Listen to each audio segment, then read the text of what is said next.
రోజు ఒక సేటు తన షోరూం ప్రారంభోత్సవానికి ఒక పెద్దాయన్ను ఆహ్వానించాడు. కార్యక్రమానంతరం ఆ పెద్దాయనకు తగిన సత్కారం చేసి, నా షోరూంలో దాదాపు 20,000 రకాల వస్తువులున్నాయి, వీటిలో మీకు నచ్చినవి ఎన్ని కావాలన్నా తీసుకోండి అని అన్నాడు. పెద్దాయన ఒక చిరునవ్వే నవ్వి, నిజానికి నాకు బ్రతకడానికి అత్యవసరమనిపించే వస్తువు అయితే ఇక్కడ ఏది కనిపించట్లేదు.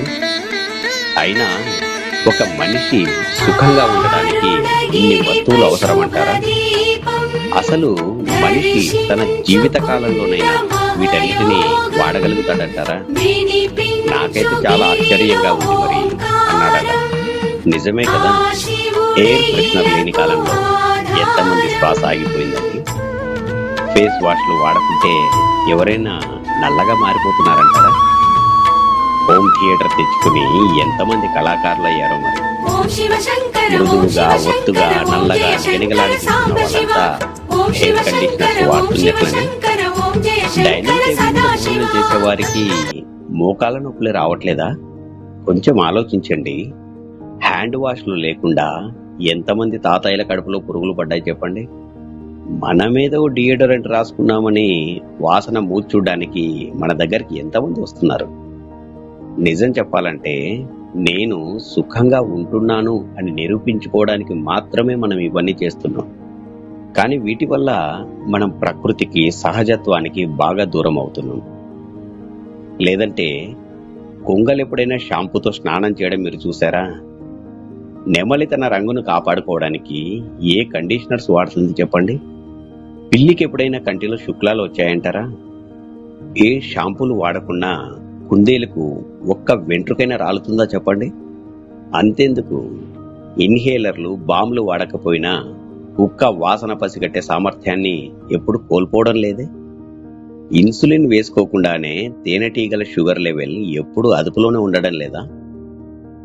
ఏ అలారం లేకున్నా సమయానికి కోడి కుక్కరుకో అని అరవట్లేదంటారా? కానీ ఒక్క మనిషి మాత్రమే డబ్బులిచ్చి మరీ కష్టాలను, దుఃఖాలను కొని తెచ్చుకుంటాడు. కరెంటు పోతే ఒక చింత, ఇంటర్నెట్ బంద్ అయితే మరో చింత, మొబైల్ ఛార్జర్ పని చేయలేదని ఒకరు విసుక్కుంటే కేబుల్ టీవీ రాలేదని మరొకరు ఏడుస్తారు. మేకప్ సరిగా లేదని ఓ అమ్మ బెంగ పెట్టుకుంటే మ్యాచింగ్ డ్రెస్సే దొరకట్లేదని ఓ అమ్మాయి నిరాశ. ఎటు చూసిన ప్రపంచంలో చింత, దుఃఖం, భయం, నిరాశ, నిస్పృహలే కనిపిస్తున్నాయి.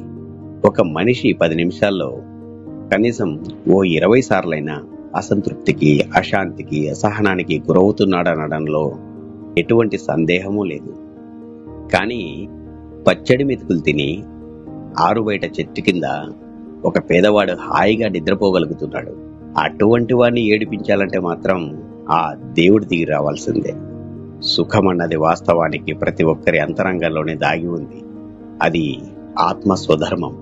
మనల్ని మనం యథార్థంగా గుర్తించగలిగిన నాడు, ఎదుటివారిని మనలాగే చూడగలిగిన నాడు ఆ సుఖమెంతో దూరం లేదు.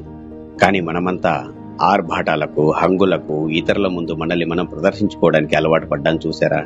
లేదంటే మనిషి సుఖంగా జీవించడానికి పెద్ద ఖర్చేమీ కాదు. కానీ ఆ సుఖాన్ని అందరి ముందు ప్రదర్శించాలనుకున్నప్పుడు చాలా పెద్ద మూల్యమే చెల్లించాల్సి వస్తుంది. ఈరోజు ప్రపంచంలో ఎన్ని సుఖ సాధనాలు, సౌకర్యాలు పెరుగుతున్నాయో మనిషి అంతగా దుఃఖంలో మునిగిపోతూ ఉన్నాడు. ఒంటరితనంతో, నాన్నవారే లేక సత్సంబంధాలకు, వారి ప్రేమలకు దూరం అవుతున్నాడు.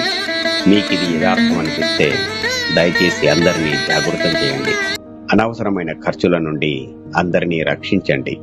ఒక్క విషయం గుర్తుంచుకోండి, మీరు సుఖంగా ఉండడానికి ఖర్చు చేయండే కానీ ఆ సుఖాన్ని అందరి ముందు ప్రదర్శించడానికి కాదు.